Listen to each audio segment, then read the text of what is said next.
Em julho de 2020, a companhia decidiu incluir o Brasil como um dos poucos países no mundo para fazer o estudo clínico fase 3 de nossa vacina.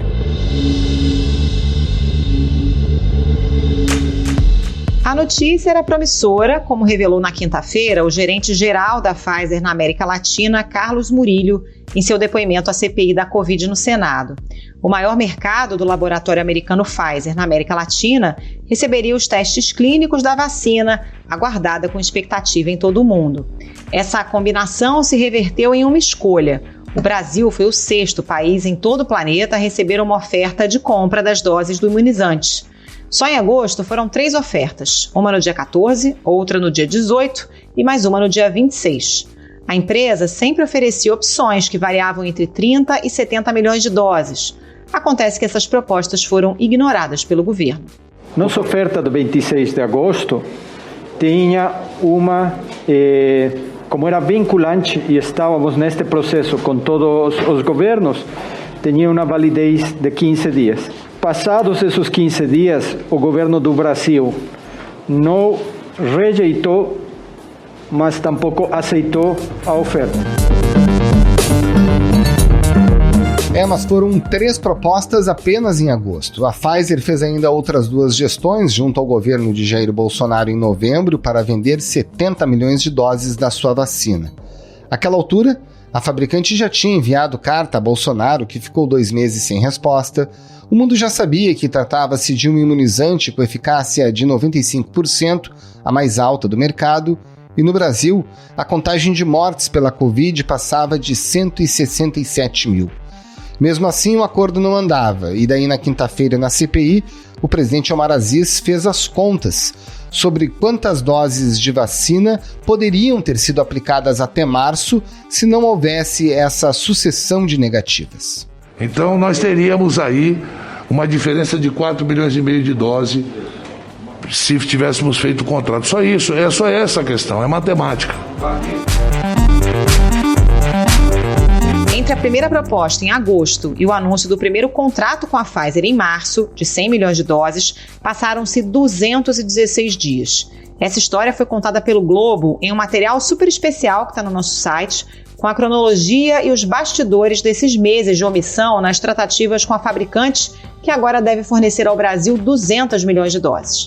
No Ao Ponto desta sexta-feira, os repórteres Renata Marise e Rafael Garcia revelam os detalhes dessa apuração e contam de que forma o governo deixou passar a chance de ampliar o ritmo da vacinação, apesar das inúmeras oportunidades. Fique com a gente.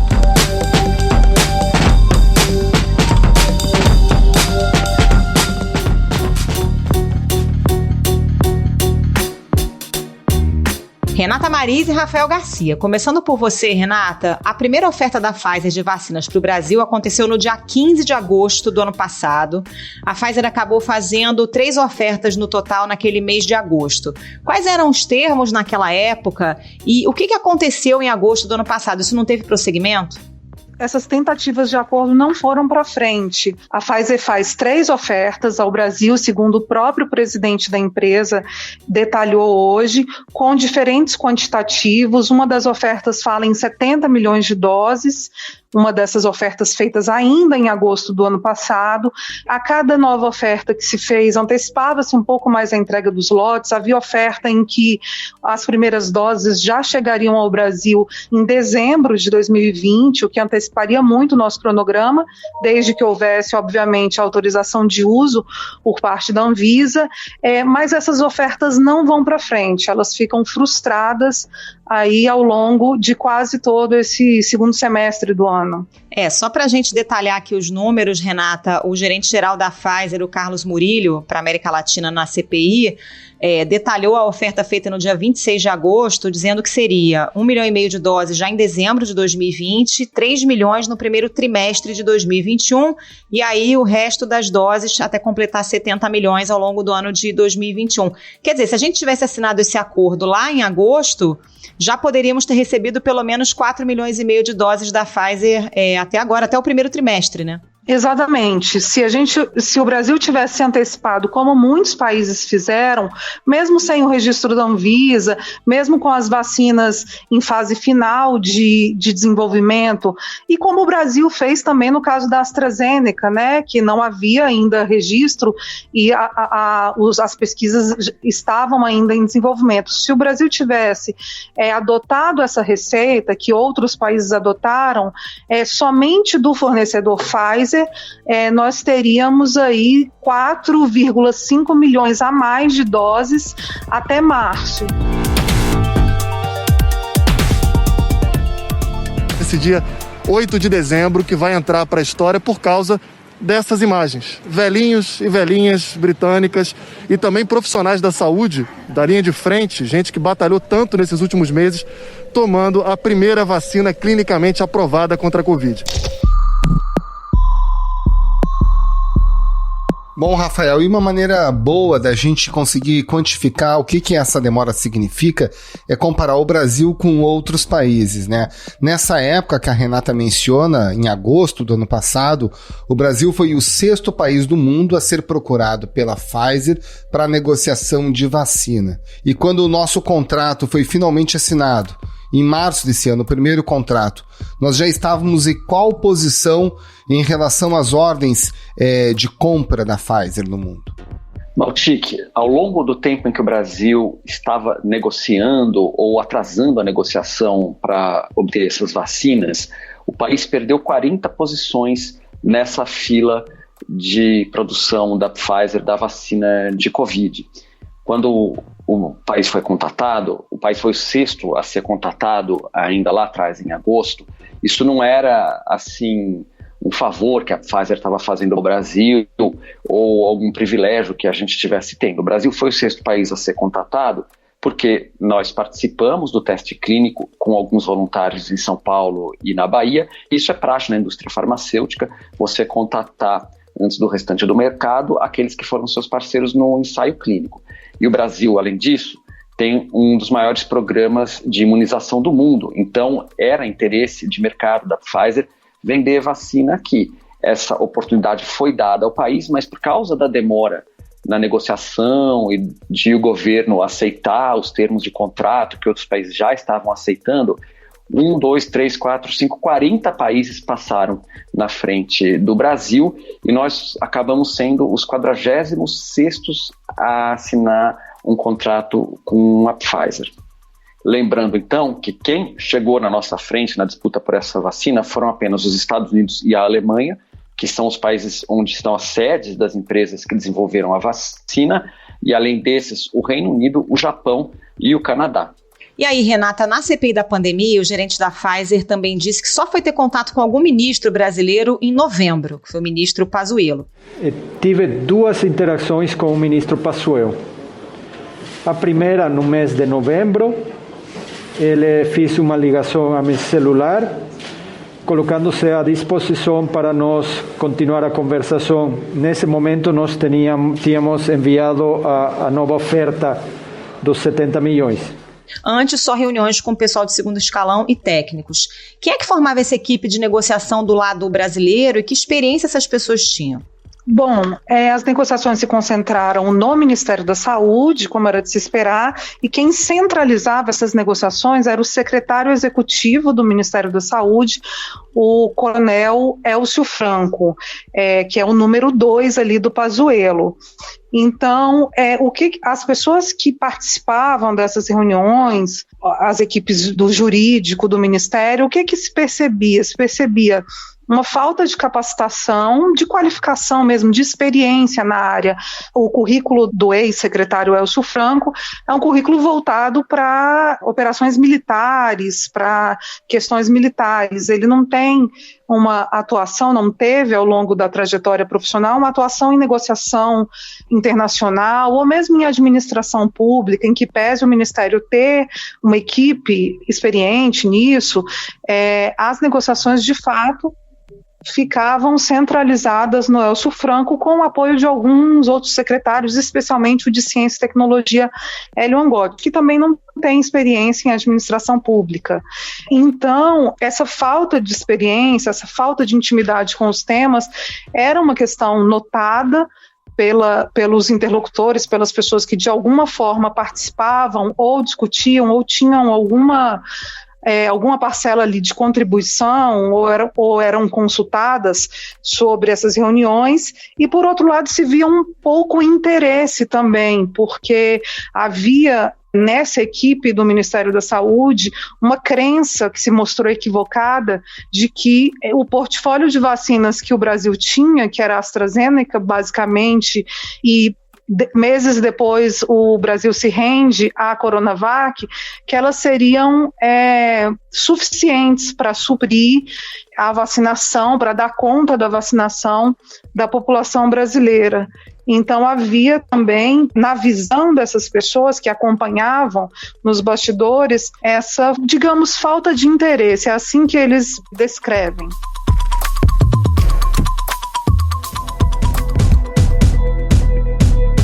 Bom, Rafael, o governo argumenta que havia entraves, intransponíveis para a aquisição dessas vacinas, muito embora elas já estivessem sendo utilizadas no mundo. Quais eram esses entraves que o governo apontava à época para não fechar, não dar andamento aos contratos com a Pfizer? Esses entraves, Maltic, eram principalmente 3. Um deles era a reclamação de que a vacina precisava ser armazenada a temperaturas muito baixas, abaixo de 70 graus negativos, e que o país teria dificuldade na cadeia de frio de acomodar essas vacinas e distribuir elas da maneira adequada. Um outro entrave era com relação à compensação por eventuais vítimas de eventos adversos que a vacina poderia vir a ter, uma vez que ela não estava aprovada ainda. O governo não queria assumir essa responsabilidade e queria que a empresa arcasse com isso. E o terceiro problema que eles apontaram lá era justamente o pedido da Pfizer de criação de um fundo que pudesse arcar com essas compensações, um fundo criado pelo governo brasileiro. E isso tudo a empresa tentou resolver. No caso da questão de armazenamento de temperatura, eles propuseram o uso de uma caixa que eles desenvolveram com gelo seco para distribuição em uma das etapas da cadeia de frio. No caso da reclamação do governo brasileiro sobre eventuais necessidades de compensação, a empresa não cedeu muito. Na verdade, eles falaram que esses mesmos parâmetros, essas mesmas cláusulas de contrato estavam sendo aplicadas a outros países que aceitaram isso, e como isso não foi adiante, a questão do fundo acabou nem sendo muito debatida. Mas o que acontece é que tudo isso que o governo brasileiro viu como entrave não foi entrave para outros países, inclusive alguns países em desenvolvimento, que foram fechando contrato com a Pfizer, enquanto o governo brasileiro batia o pé e pedia para mudar esses termos. Essas questões todas acabaram sendo resolvidas mais à frente, mas vamos voltar aqui para a nossa linha do tempo. Então, em agosto, a Pfizer faz essa oferta, o governo brasileiro não responde e em setembro, no dia 12 de setembro, o CEO da Pfizer manda uma carta para o presidente Jair Bolsonaro e para vários ministros, reclamando justamente, dizendo que o governo brasileiro não tinha respondido, falando da necessidade de celeridade em fechar esses contratos. Na carta de 12 de setembro, o presidente mundial do laboratório diz: quero fazer todos os esforços possíveis para garantir que doses de nossa futura vacina sejam reservadas para a população brasileira. Porém, celeridade é crucial, devido à alta demanda de outros países e ao número limitado de doses em 2020. Essa carta ficou ali esquecida no governo brasileiro até que, em 9 de novembro, o então chefe da Secretaria de Comunicação, Fábio Weingarten, é alertado da existência dessa carta pelo dono de um canal de TV e aí leva o caso até o presidente Jair Bolsonaro, né? Como é que foi esse episódio? O que aconteceu nesse momento, Renata? Carol, então, nesse momento, o então secretário de Comunicação leva essa carta, ele deu uma entrevista à imprensa e também falou na CPI que ele leva essa carta ao presidente Bolsonaro no Palácio do Planalto, expõe, ali a reclamação da Pfizer ou o contato que a Pfizer fazia para tentar agilizar essas negociações. Nesse exato momento em que o presidente da Pfizer me ligou, eu subi para o gabinete do presidente.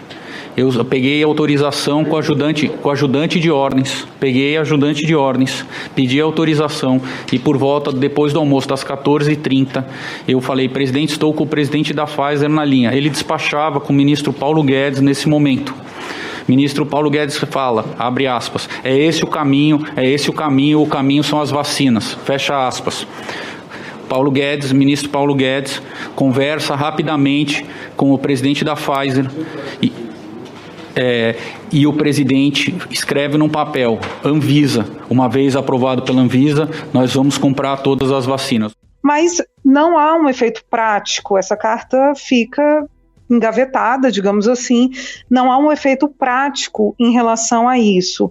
Hoje, o presidente da Pfizer, no depoimento que presta à CPI, relata uma reunião ocorrida em dezembro, uma reunião articulada pelo Fábio Van Garten, ocorrida mais para o final do ano, em dezembro, em que havia a presença do Felipe Martins e do filho do presidente Jair Bolsonaro, Carlos Bolsonaro, que teria participado brevemente dessa reunião que foi feita no Palácio do Planalto, exatamente como mais uma tentativa da empresa de destravar o negócio, agora já com esse novo personagem que surge, que é o secretário de comunicação, tentando intermediar aí essas negociações.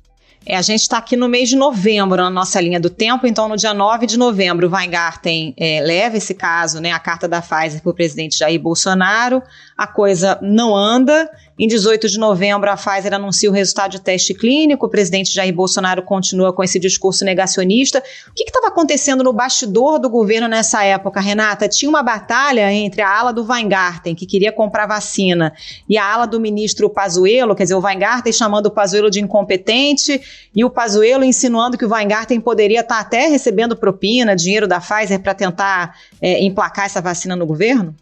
Isso, Carol, abriu-se ali uma disputa de poder no governo, nos bastidores, em torno dessas tratativas da Pfizer. O Weingarten, que era o secretário de comunicação, tentando intermediar, o ministro da Saúde atacando o secretário de comunicação com insinuações de que ele poderia, inclusive, estar pedindo alguma vantagem indevida ou não estar bem intencionado com aquelas reuniões. Enquanto isso, a coisa não andava, O que se viu foi uma disputa de poder. Os dois auxiliares do presidente, tanto o Pazuello quanto o Fábio Van Garten, acabam deixando o governo, sendo demitidos em março desse ano, e essa disputa de poder que se revelou posteriormente foi mais um ingrediente aí da confusão em torno da negociação com a Pfizer, que prejudicou mesmo a tratativa de uma forma mais séria e mais célere, como o país precisava.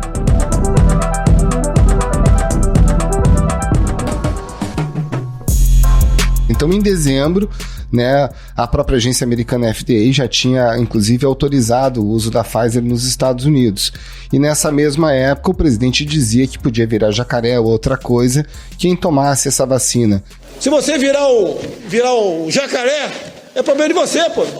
Se você virar super-homem, se nascer barba em alguma mulher aí, ou algum homem começar a falar fino, eles não tem nada a ver com isso.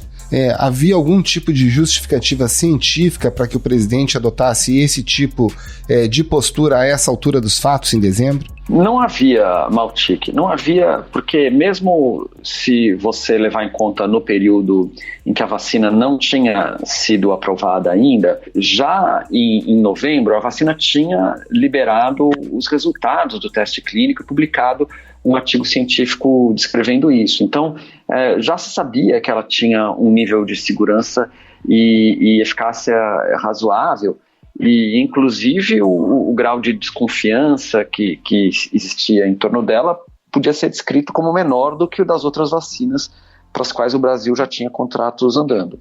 Bom, então a gente fecha o ano de 2020 com essa situação, Em 11 de dezembro, o FDA já tinha autorizado o uso das vacinas da Pfizer, os Estados Unidos começaram a vacinar, Os contratos já avançavam em vários países e o governo brasileiro ainda resistia.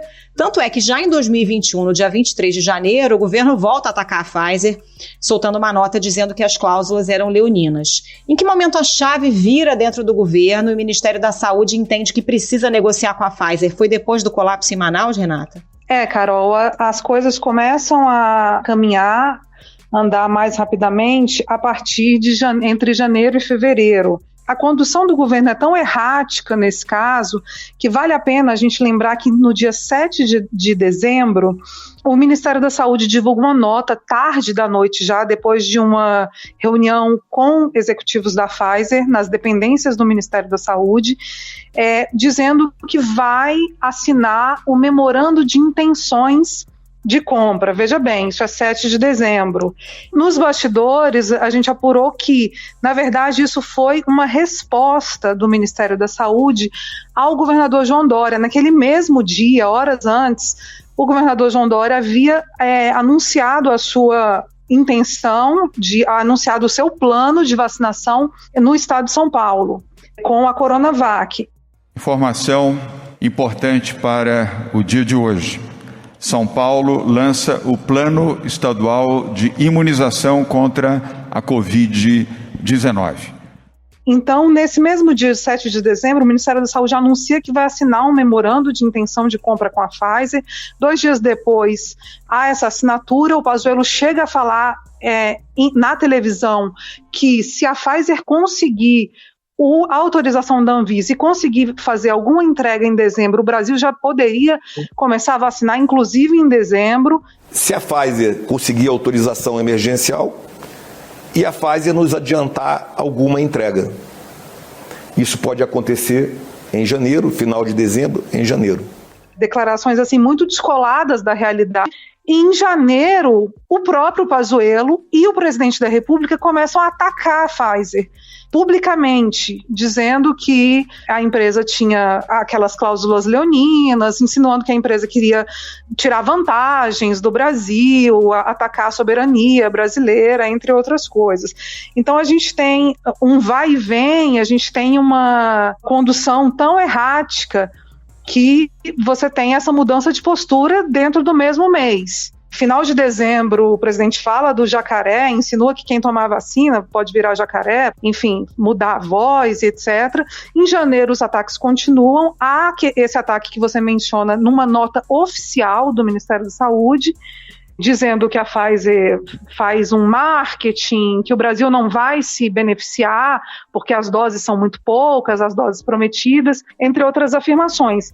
Entre final de janeiro e início de fevereiro, de fato, há uma mudança, há um revés nessas tratativas. E o que está acontecendo naquele momento? O país está vivendo a crise de janeiro, da falta de oxigênio, com pacientes morrendo em Manaus.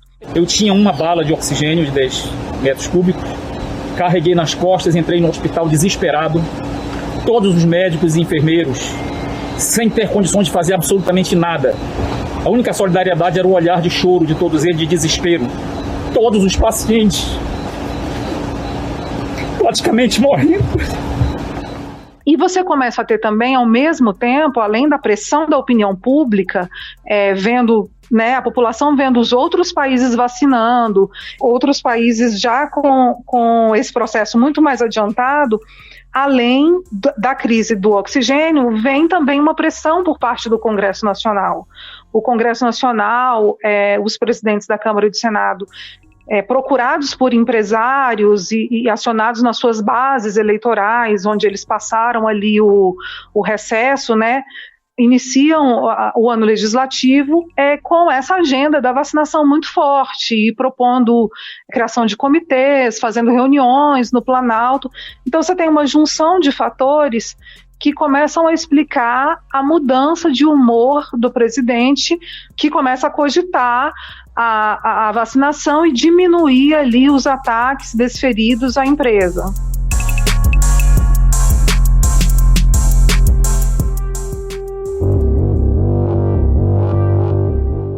Bom, resumo da ópera. A gente começa a falar de um horizonte no mês de agosto do ano passado. A gente praticamente perde todo o segundo semestre nessas negociações que não vão à frente. Aí depois, em dezembro, o governo dá uma sinalização de que, vamos começar a trabalhar. Só que daí vem todas essas mensagens que você relata. Nós chegamos apenas no final do mês de março, entrando abril, para que os contratos de fato começassem a ser firmados. Afinal de contas, o que a gente tem hoje de Pfizer prevista no Brasil, Renata? Bom, hoje a gente tem um contrato de 100 milhões de doses, que foi feito em março, foi efetivamente assinado no dia 19 de março, 100 milhões de doses, e há um contrato em vias de ser assinado, que deve sair muito em breve, de mais 100 milhões de doses. Então teremos aí 200 milhões de doses com a Pfizer, até então atacada e primeiramente ignorada nas suas tentativas de negociação, depois atacada, depois colocada como parceiro, enfim. Ela se torna, a partir dessa assinatura do segundo contrato, se torna hoje, neste momento, a maior fornecedora, né? A empresa com mais doses contratadas para o Brasil até então, quando o contrato for assinado. E com um detalhe importante, né, Renata? O projeto de lei que foi aprovado para dar as condições jurídicas para que o governo pudesse assinar o contrato com a Pfizer foi de iniciativa do Senado. Quer dizer, o Executivo poderia lá atrás ter editado uma medida provisória já no ano passado e não fez, né? Tem essa pressão, tem esse cenário de pressão, opinião pública e o Congresso empenhado também em mostrar serviço, em avançar nessa agenda. E aí o governo começa a se mexer, a Casa Civil faz uma reunião em março, entre final de fevereiro e março, e começa a pedir novos pareceres jurídicos e aciona a AGU, aciona a CGU para verificar, enfim, para fazer o dever de casa, o que deveria ter sido feito lá atrás ainda já. Bom, quais são os entraves, o que se pode fazer em relação a isso? Os pareceres jurídicos apontam, de fato, algumas questões delicadas dos contratos, mas reafirmam que uma solução poderia ser uma solução legislativa. Por iniciativa do Congresso, especialmente do Senado, um projeto de lei acaba passando no Congresso e foi depois sancionado pelo governo, que dá essa segurança jurídica para que os contratos fossem assinados. Chama muita atenção porque o governo editou várias medidas provisórias ao longo da pandemia sobre o tema da pandemia, para resolver questões ali jurídicas e normativas em relação a isso. Inclusive, no início do ano, o governo manda uma medida provisória que, na sua versão original, tinha alguns dispositivos que iriam destravar ou dar essa segurança jurídica que o governo tanto falava que não tinha, mas essa parte foi retirada do texto final enviado pelo governo, conforme o senador Randolph Rodrigues relatou hoje na CPI e já havia sido noticiado. Esta minuta teve, no dia 23 de dezembro, um parecer favorável. 23 de dezembro, um parecer favorável da Controladoria Geral da União. 23 de dezembro, um segundo parecer favorável da CGU. 6 de janeiro, um terceiro parecer favorável, agora, da Lavra da Advocacia Geral da União. Então, a gente percebe essa omissão, essa questão que foi realmente postergada e ignorada. O governo não tomou todas as medidas que poderia tomar ou tomou com bastante atraso. Bom, essa novela só chega ao fim, então, em março, né? No dia 19 de março, o governo finalmente anuncia a assinatura do contrato com a Pfizer. Já estava ali naquele período de transição do ministro Pazuello para o ministro Marcelo Queiroga, que assume no dia 23 de março. Rafael, para a gente ter uma ideia, com essa perda toda de tempo do Brasil, como é que o país hoje está situado em comparação com outros? Esses outros países que assinaram o contrato com a Pfizer na frente, estão em que situação hoje em termos de número de doses? Carol, até 15 de abril, a Pfizer tinha fechado o contrato para rolar pelo menos 2,5 bilhões de doses de vacina. Esse número não foi fornecido pela própria empresa, foi fornecido pela Universidade Duke, que faz um levantamento de aquisição de vacina de várias empresas no mundo todo.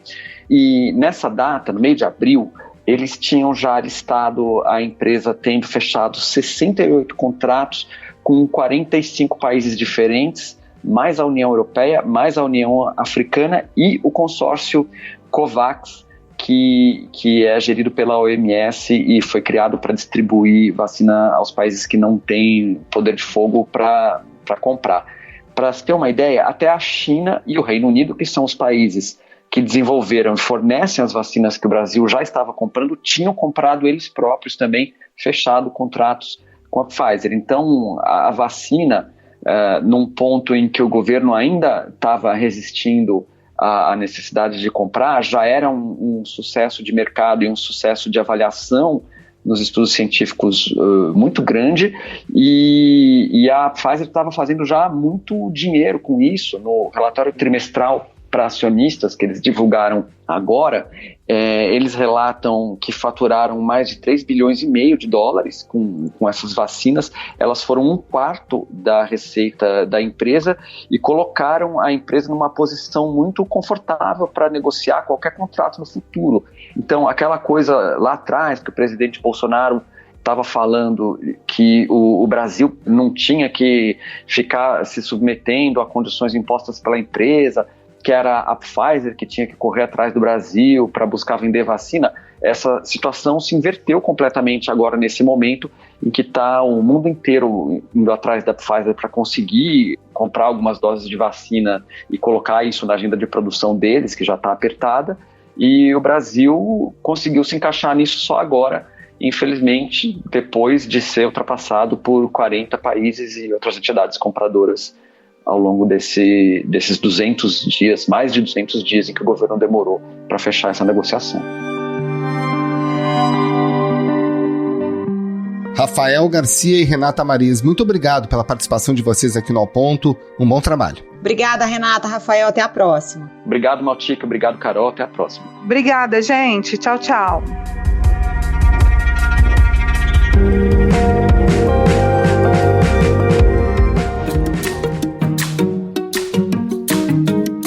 Esse foi o Ponto de hoje, o podcast diário da redação do Globo. Nessa conversa a gente conta com a participação de toda a equipe do jornal, as mesmas pessoas que levam até você informação e análise de qualidade todos os dias. Quer saber mais? Assine o Globo. Acesse assineoglobo.com.br e confira todas as notícias e reportagens especiais.